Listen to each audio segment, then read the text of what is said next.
What's up, guys? Corey Cedar with Titan Lawn and Landscape here. I want to talk to you today about basically planning in your business and understanding that what works for you today does not necessarily going to work for you down the road. Your work schedule, how you're running your business now, especially for you young guys, this is really what that's for.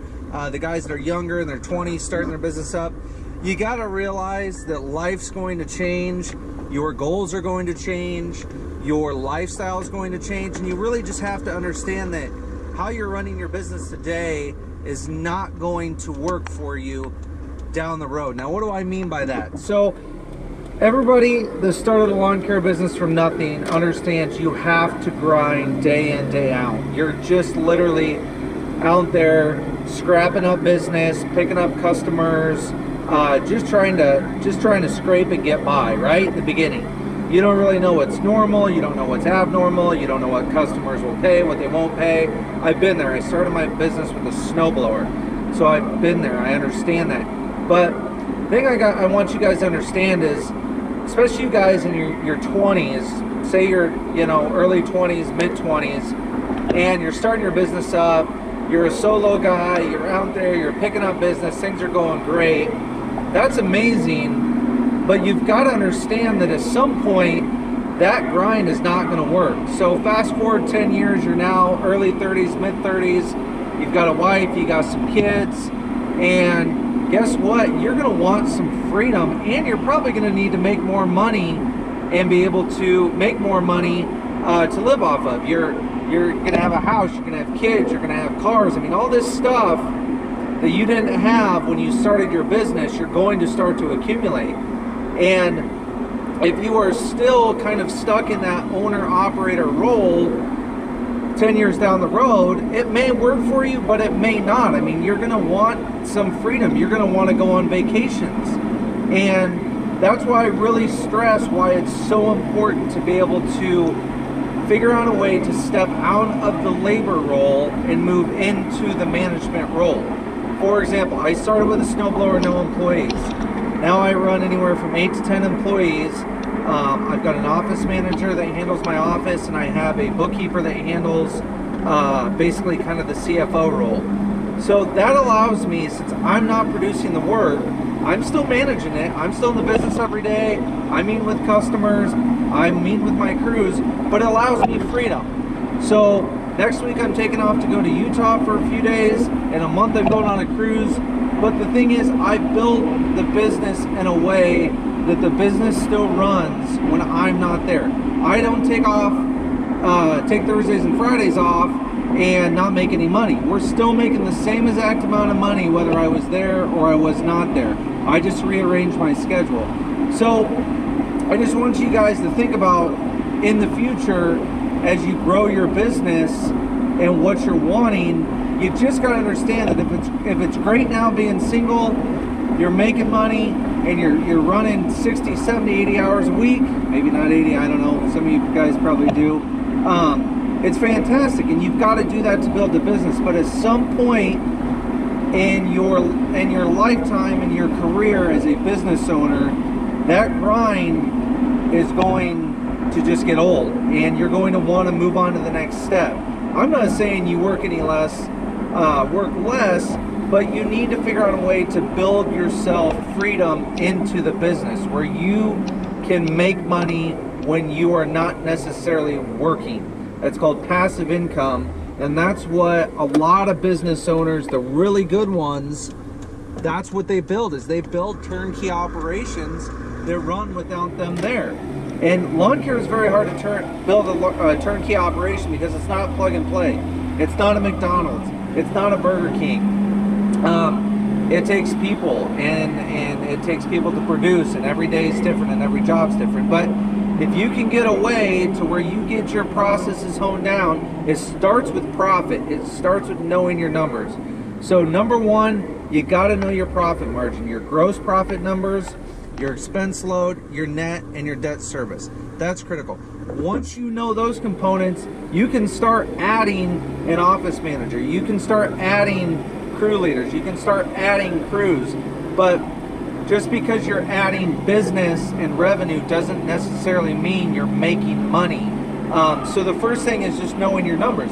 If you know your numbers when you're small, it's just a matter of scaling up from there. I've talked to a lot of guys around the country, and I have shown them how to bid property or bid work on the gross margin method, and they respond to me, well, I'm not that large. I don't really need to track my numbers like that.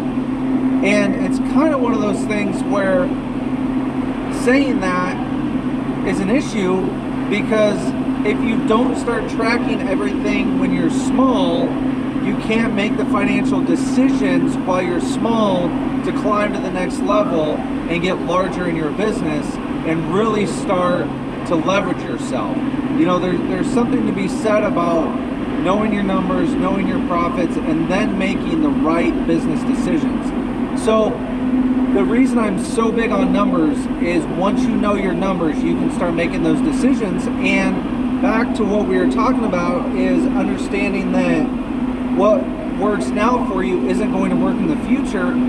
If you can build your business to a point where you can have freedom and you can have a normal 7 to 3, 7 to 4, 7 to 5 job with some freedom, that's going to be critical.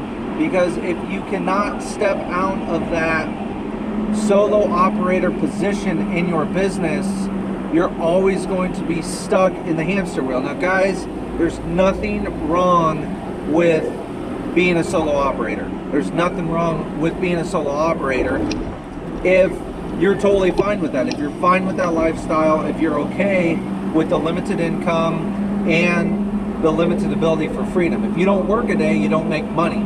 You know, if you want to, you know, expand your business, you've got to get employees or whatever. But so I don't want to think anybody, I'm not knocking anybody that's a solo operator. There's nothing wrong with that. I'm mainly talking to the guys that are small and want to grow their business or think they want to grow their business, and just understand that you have to grow. You've got to force yourself to grow and take on employees and take on more responsibility in order for you to make more money and be able to leverage your business into an asset that produces profits that will allow you to get into other businesses, other investments, such as real estate, retirement, stocks, other businesses. So guys, if you're a solo operator and you're like, hey, this is great, I'm fine with my income, I'm fine that if I don't work, I don't make money, and you're totally okay with that, there's nothing wrong with that. You know, in the end, it comes down to happiness and being 110% happy in your life, in your business. So for me, being a solo operator, it would not work. I started the business with nothing. I was a solo operator for I've been in business for 10 years.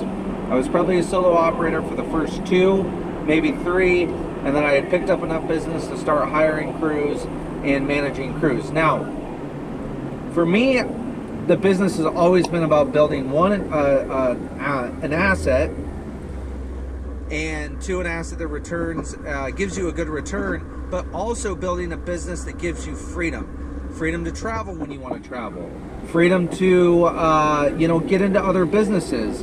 But if you don't step out of that owner-operator role, unfortunately, you're not going to be able to get to that next level. And if you're like me and you get bored really, really easily, being in that owner-operator role is not right for a guy like me. Now, it's right for other guys, but it all comes back to what you want in your business. And when I talk about what worked 10 years ago doesn't work today, is what I mean is, so I'm 36 years old, and I don't have kids. I've got all the freedom in the world. So I'm fortunate that I still have freedom. But if I thought back to when I was 25 and I started the business, dude, I was grinding. I was just scrapping up business, everything like that. It was awesome. I loved it.